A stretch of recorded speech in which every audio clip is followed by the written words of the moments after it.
Usap-usapan ngayon sa showbiz, circles ang umano'y interes, ng TV5 na makipag-partner para sa inaabangang serye ni Coco Martin na Sigabo. Ayon sa ilang kumakalat na balita sa social media, tila may posibilidad umanong mapunta sa ibang network. Ang proyekto, isang isyung agad, pinagdiskitahan at pinagdebatehan ng netizens.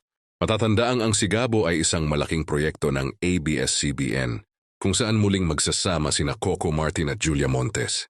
Inaasahan itong maging kapalit ng FPJ's Batang Quiapo sa primetime slot, kaya naman mataas ang expectations ng publiko sa magiging takbo ng kwento at produksyon nito. Gayunpaman, hindi pa rin ito napapanood dahil nauna nang naibalitang na-postpone ang premiere ng serye. Imanuel Kusabin Bangbong, nais umano ng production na mas mapaganda pa ang kabuuan ng palabas bago ito iharap sa manonood, dahilan kung bakit patuloy pa ang paghahanda at wala pang final na petsa ng airing. Dito na pumasok ang intriga tungkol sa TV5 kung saan may mga nagsasabing gusto raw nitong makipag-collaborate o kunin ang Sigabo.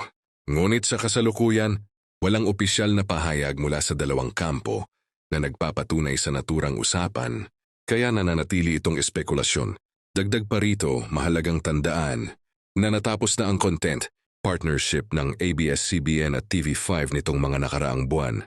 Dahil dito, lalong nagiging malabo ang posibilidad na mapunta sa ibang network ang Sigabo, lalo na't malinaw na naka-line up ito bilang pangunahing proyekto ng Kapamilya Network.